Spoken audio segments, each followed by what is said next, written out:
الحمد للہ رب العالمین والصلاة والسلام علی اشرف الانبیاء والمرسلین اما بعد اعوذ باللہ من الشیطان الرجیم بسم اللہ الرحمن الرحیم۔ کل ہم نے پڑھا تھا کہ مشرکین کتنے بدبخت ہیں کہ وہ نہ صرف یہ کہ اللہ رب العالمین کی کھلم کھلا نافرمانی کرتے ہیں، بلکہ وہ آگے سے کہتے ہیں کہ ہمیں واعظ نصیحت نہ کیا کرو، ہمیں آپ کی آواز سنائی نہیں دیتی، ہمارے کانوں پر بوجھ ہے، اور اگر کانوں سے آواز گزر جائے تو ہمارے دلوں تک نہیں پہنچتی، کیونکہ دلوں پہ پردے پڑے ہوئے ہیں، اور ہمارے اور آپ کے درمیان ایک آڑ ہے، ایک حجاب ہے۔ تو وہ یہ باتیں کیوں کرتے تھے کہ آپ ہمیں واعظ نہ کریں، آپ ہمیں نصیحت نہ کریں؟ انہیں چڑ ہوتی تھی نبی کریم صلی اللہ علیہ وسلم کے واعظ کرنے سے، نصیحت کرنے سے۔ تو اس کے جواب میں اللہ تعالیٰ نے فرمایا کہ نبی صلی اللہ علیہ وسلم کو فرمایا کہ آپ فرما دیجئے کہ میں بشر ہوں تمہارے جیسا، مجھ پر وحی کی جاتی ہے کہ تمہارا معبود ایک ہی معبود ہے، تو اسی کے لیے ڈٹ جاؤ اور اسی سے استغفار کرو۔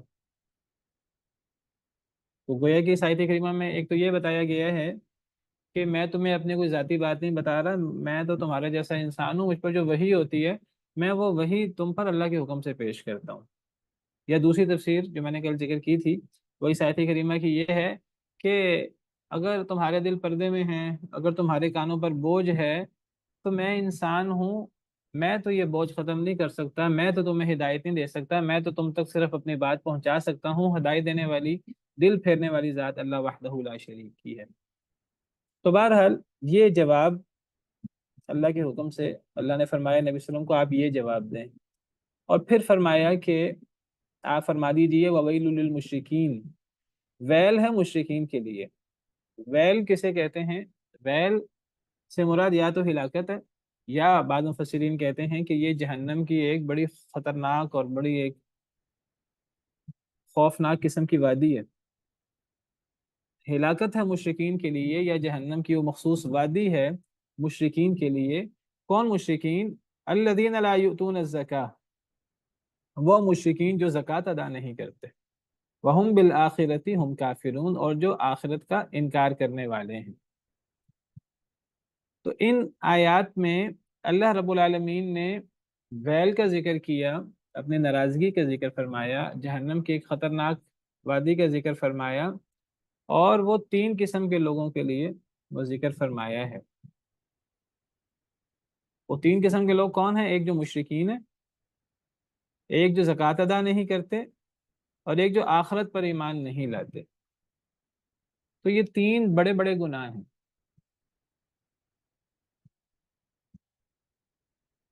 ایک، شرک کرنا، نمبر دو، جو اللہ کا حق ہے تو اللہ کا حق پامال کرنا، توحید، اللہ کا حق پامال کرنا، اور عبادت کا حق وہ اللہ کے ساتھ اوروں کو دے دینا۔ دوسرا، لوگوں کو لوگوں کا حق ادا نہ کرنا، لوگوں کا حق پامال کرنا، زکوٰۃ و صدقات ادا نہ کرنا، یہ بدترین جرم ہے۔ ایک شرک کرنا، ایک زکوٰۃ و صدقات ادا نہ کرنا، اور نمبر تین جو ہمارا اصل مقصد ہے کہ اس دنیا میں ایسا عمل کیا جائے کہ ہماری آخرت کامیاب ہو جائے، اصل زندگی جو اللہ نے بنائی ہے وہ کامیاب ہو جائے، اللہ ہم سے راضی ہو جائیں، ہم اللہ کے عذاب سے بچ جائیں، ہم اللہ کی جنتوں کے حقدار بن جائیں۔ فمن زحزح عن النار وادخل الجنۃ فقد فاز، جو آگ سے بچا لیا گیا، جنت میں داخل کر دیا گیا، وہ کامیاب ہو گیا۔ وما الحیات الدنیا الا متاع الغرور، دنیا تو دھوکے کا سامان ہے جس دنیا کے پیچھے ہم پڑے رہتے ہیں۔ تو آخرت پر ایمان، تو جو بندہ آخرت کے ساتھ کفر کرتا ہے تو یہ تین بڑے گناہ ہیں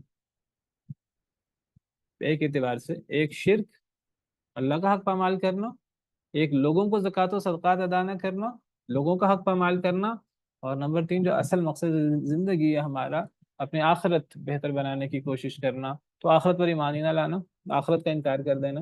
تو یہ یہاں تین بڑے بڑے گناہ بیان ہوئے تو ان لوگوں کے لیے ہلاکت ہے جو ایک شرک کرتے ہیں، نمبر ایک، نمبر دو جو زکوٰۃ و صدقات ادا نہیں کرتے، نمبر تین جو آخرت پر ایمان نہیں لاتے۔ تو اہم ترین اعمال کیا ہوئے؟ توحید، لوگوں کا حق ادا کرنا، زکوٰۃ و صدقات جو اللہ نے ہم پہ فرض کیا ہے، ہم پہ جو نعمتیں اللہ نے دی ہیں ہم ان نعمتوں کا حق ادا کریں، اور آخرت پر ایمان لانا، آخرت بہتر کرنے کے لیے، دنیا آخرت کی کھیتی ہے، تو دنیا جو ہے وہ با مقصد گزارنا، اور اللہ سے ڈرتے ہوئے آخرت کے لیے محنت کرنا۔ جو لوگ یہ کام نہیں کرتے تینوں، تو پھر ان کے لیے ویل ہے اور ان کے لیے ہلاکت ہے۔ ان الذين آمنوا وعملوا الصالحات لهم اجر غیر ممنون، بے شک وہ لوگ جو ایمان لائے اور جنہوں نے نیک عمل کیے ان کے لیے اجر ہے غیر ممنون، نہ بند ہونے والا، نہ رکنے والا، ان کے لیے ایسا اجر ہے جو ہمیشہ جاری رہے گا، جو کبھی ختم نہیں ہوگا۔ اللہ کی جنت ہے، اور اس جنت میں وہ ہمیشہ ہمیش رہیں گے۔ اس جنت میں جانے کے لیے کیا ضروری ہے؟ اس جنت میں جانے کے لیے ایمان، اور ایمان کے ساتھ عمل صالح ضروری ہے۔ بنیادی چیز ایمان، ایمان کے اندر عمل صالح موجود ہے، لیکن ایمان کے ساتھ عمل صالح کا الگ ذکر اس کی اہمیت کی وجہ سے آتا ہے، ورنہ اگر صرف ایمان کا ذکر بھی آ جائے تو عمل صالح اس کے اندر شامل ہے۔ کئی جگہوں پر ایمان کا صرف ذکر ہوتا ہے، عمل صالح کا ذکر نہیں ہوتا، تو یاد رکھیے ایمان عمل صالح کے بغیر ہوتا ہی نہیں ہے۔ پھر سوال یہ، بعض لوگ سوال کرتے ہیں اگر ایمان عمل صالح کے بغیر نہیں ہوتا تو قرآن کریم میں جگہ جگہ ایمان کے ساتھ عمل صالح کا الگ ذکر کیوں ہے؟ تو مفسرین علماء اس کا جواب دیتے ہیں کہ اس کی اہمیت کی وجہ سے، زور دینے کے لیے، ورنہ ایمان کے اندر عمل صالح شامل ہے۔ وہ ایمان ایمان ہی نہیں ہے جس کے ساتھ عمل صالح نہ ہو، وہ تو نفاق ہے سیدھا سیدھا۔ اگر جس کے ساتھ عمل صالح نہیں ہے، اگر دعویٰ ہی زبان سے کرنا یہ ایمان ہے، عمل کے کرنے نہ کرنے کی کوئی اہمیت نہیں ہے، تو پھر عبداللہ بن ابی کو بھی بڑا مومن ہونا چاہیے۔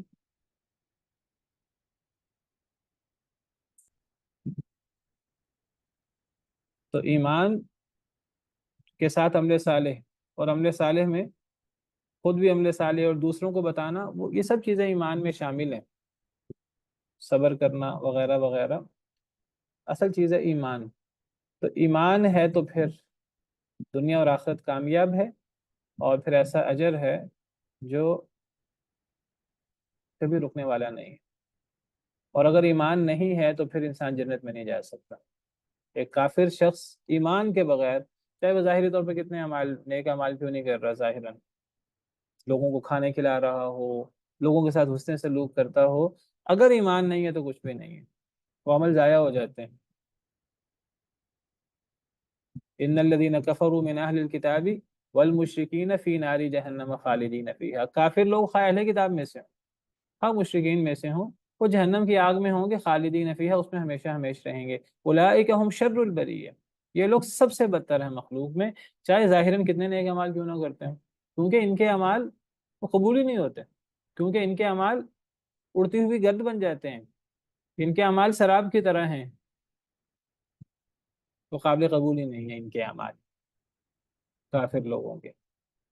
اللہ قرآن میں فرماتے ہیں ان الذين كفروا وماتوا وهم كفار فلن يقبل من احدهم ملء الارض ذهبا ولو افتدى به، جو لوگ کافر ہوئے اور مر گئے اور اس حال میں وہ کافر ہی تھے، فلن يقبل من احدهم ملء الارض ذهبا، اگر قیامت کے دن زمین بھر کے سونا بھی دے دیں، دے نہیں سکتے، اگر زمین سونے سے بھر کر بھی دے دیں تو قبول نہیں ہوگی قیامت کے دن اللہ کے حضور۔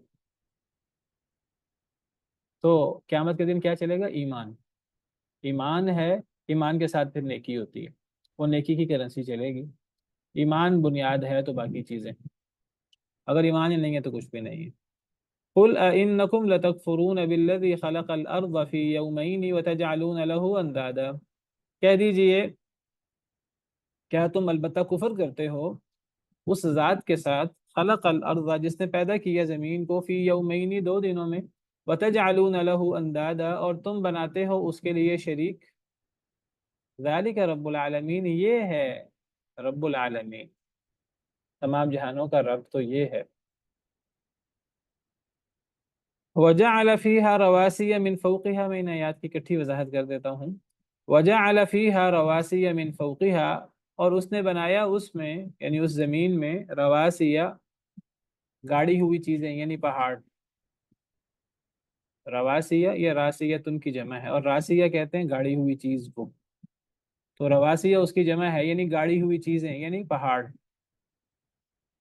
من فوقها اس کے اوپر سے، زمین کے اوپر سے پہاڑ گاڑے گئے زمین کے اندر، اللہ نے گاڑے، اللہ کے حکم سے ہوا۔ وبارک فیہا، اور اس نے برکت دی اس میں، زمین میں۔ وقدر فیہا اقواتہا، اور اس نے مقدر کی اس میں کھانے پینے کی چیزیں۔ اقوات قوت کی جمع ہے، قوت کہتے ہیں کھانے پینے کی چیزوں کو، انسانوں کے لیے، جانوروں کے لیے قوت، تو اس کی جمع اقوات۔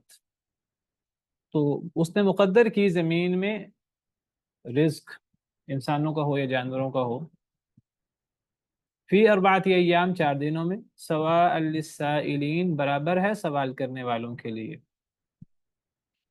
ثم استوى الی السماء، پھر وہ متوجہ ہوا بلندی کی طرف، اللہ رب العالمین۔ ثم استوى، پھر وہ متوجہ ہوا، الی السماء، بلندی کی طرف۔ ہم عام طور پہ اگر استوى علی العرش آئے تو ہم اس کا معنی بلند ہونا کرتے ہیں، بلند ہونا، کسی چیز کے اوپر ہونا، لیکن ثم استوى الی السماء اس کا معنی ہم کریں گے متوجہ ہوا۔ فرق کیا ہے الرحمن علی العرش استوى یا ثم استوى علی العرش کا اور ثم استوى الی السماء کا؟ فرق یہ ہے پریپوزیشن کا اور صلہ کا۔ اگر استوا کا صلہ علی آئے، استوا کے بعد علی آئے تو پھر اس کا مطلب ہوتا ہے کسی چیز کے اوپر ہونا، اور اگر استوا کا صلہ الی آئے تو اس کا مطلب کسی چیز کی طرف متوجہ ہونا ہوتا ہے۔ پریپوزیشن یا اس کو عربی میں صلہ کہتے ہیں۔ صلہ کی وجہ سے معنی چینج ہو جاتا ہے، بعض دفعہ معنی بالکل الٹ ہو جاتا ہے۔ مثال کے طور پر ایک لفظ ہے رغیبہ، اگر رغیبہ کے بعد عربی میں فی آئے تو اس کا مطلب ہوتا ہے کسی چیز کو پسند کرنا، ہم کہتے ہیں وہ چیز ہمیں بڑی مرغوب ہے، مرغوب فی چیز ہے، یعنی ہم وہ چیز پسند کرتے ہیں۔ اور اگر رغیبہ کے بعد عن آئے تو اس کا مطلب ہوتا ہے کسی چیز سے نفرت کرنا، بالکل متضاد معنی ہے، ایک رغیبہ کے بعد فی اور ایک رغیبہ کے بعد عن۔ ومن يرغب عن ملت ابراہیم الا من سفیہ نفسہ، حضرت ابراہیم علیہ السلام کی ملت سے بے رغبتی یا نفرت کون کرتا ہے؟ وہی کرتا ہے جو اپنے آپ کو بیوقوف بناتا ہے۔ یہاں رغیبہ کے بعد عن ہے۔ تو اسی طرح استوا کے بعد اگر علا آئے تو اس کا مطلب بلند ہونا، اور اگر استوا کے بعد الا آئے تو متوجہ ہونا۔ پھر وہ متوجہ ہوا اللہ رب العالمین الی السماء، بلندی کی طرف، وہی دخان، اور وہ دھواں تھا۔ فقال لہا، تو اس نے کہا اللہ رب العالمین نے، لہا اس کے لیے، کس کے لیے؟ آسمان کے لیے، وللارض، اور زمین کے لیے، ایتیا طوعا او کرہا، آ جاؤ تم دونوں خوشی سے یا ناخوشی سے۔ قالتا، ان دونوں نے کہا، یعنی آسمان و زمین نے، اتینا، ہم آتے ہیں، طائعین، خوشی سے۔ فقضاهن 7 سماوات، تو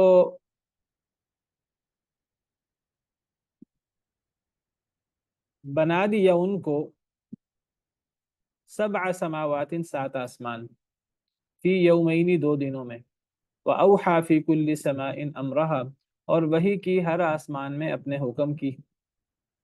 وزینا السماء الدنیا، اور مزین کر دیا ہم نے السماء الدنیا، دنیاوی آسمان کو، قریبی آسمان کو، یعنی پہلے آسمان کو، پہلے آسمان کو دنیاوی آسمان کہتے ہیں، بمصابیح، چراغوں کے ساتھ، وحفظا، اور حفاظت۔ ذالک تقدیر العزیز العلیم، یہ اندازہ ہے اس اللہ کا جو العزیز ہے، العلیم ہے۔ اب ان آیات کی وضاحت اذان کے بعد انشاءاللہ کر دیتا ہوں۔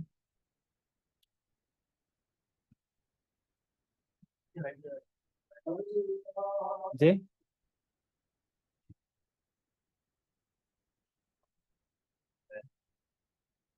یہ آیت نمبر ہے جی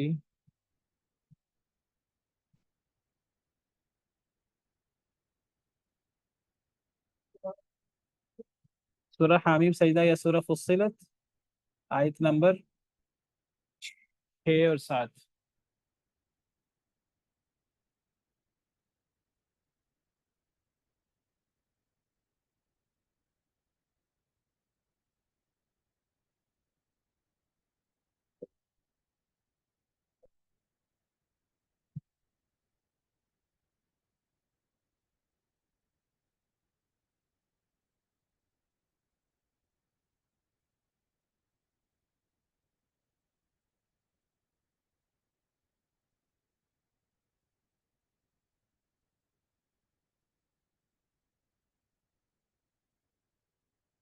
لا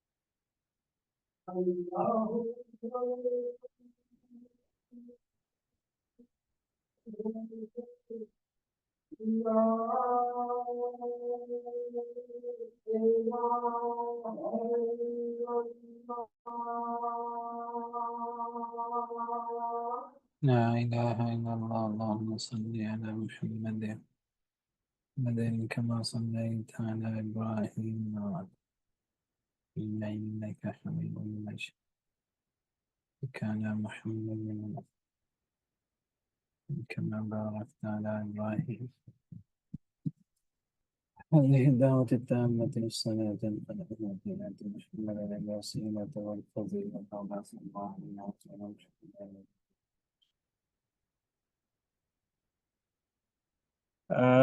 ایک تو میں یہ جو آیات ہیں آیت نمبر 9 سے لے کر آیت نمبر 12 تک ان کی وضاحت کر دیتا ہوں. اس میں زمین و آسمان کی تخلیق کا ذکر ہے. اس سے پہلے میں نے سورج آیت نمبر 6 اور 7 کی وضاحت کی ہے. وَوَيْلٌ لِّلْمُشْرِكِينَ الَّذِينَ لَا يُؤْتُونَ الزَّكَاةَ.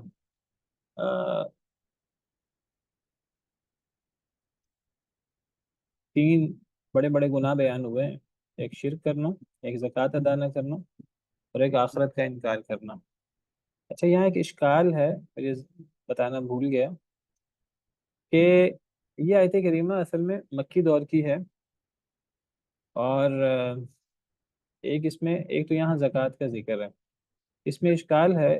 بعض علماء وہ کہتے ہیں کہ زکوٰۃ اصل میں کب فرض ہوئی ہے؟ زکوٰۃ فرض ہوئی ہے مدینہ منورہ میں 2 ہجری میں. رمضان کے روزے بھی اور زکوٰۃ بھی باقاعدہ جو زکوٰۃ اور زکوٰۃ کا نصاب اور تفصیلات، یہ چیزیں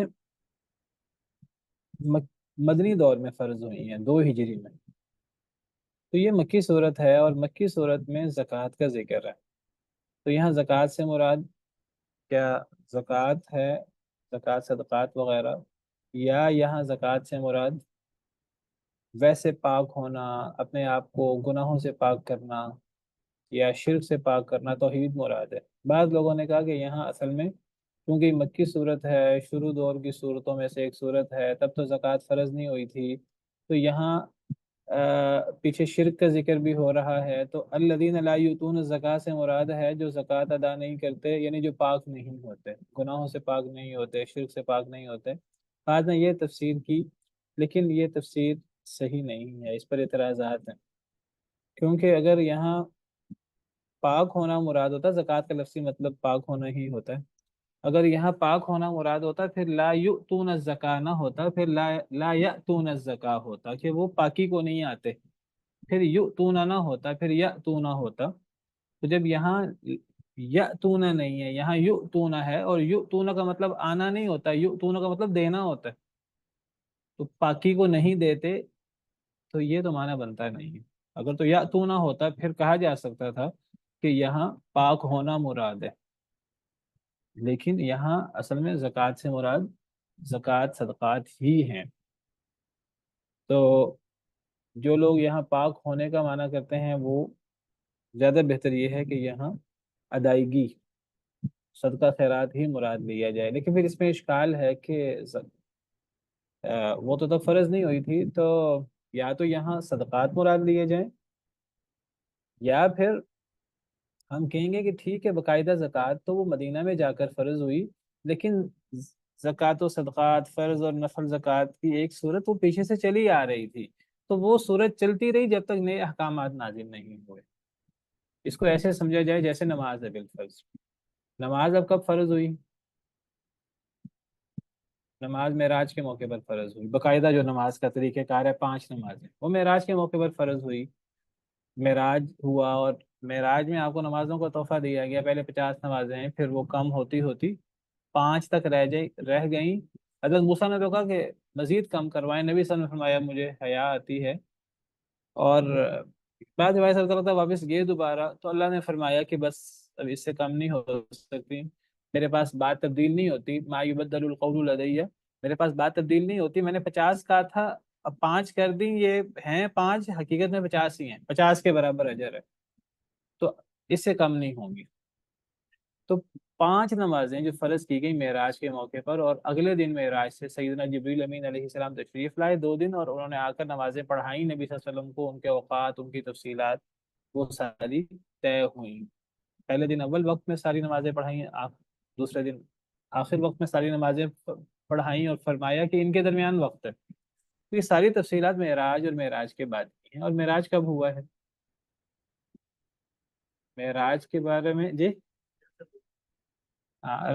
کئی اقوال ہیں ویسے تو، بعض کہتے ہیں کہ 5 نبوی کو، بعض کہتے ہیں کہ، بعض نے تو کہا ہے کہ ہجرت کے بعد، لیکن صحیح بات یہ ہے کہ معراج جو ہے جمہور علماء کے رائے کے مطابق وہ کوئی 10 نبوی، 10 11 نبوی میں ہوا ہے، تقریباً ہجرت سے 1 2 سال، 2 3 سال پہلے معراج ہوا ہے۔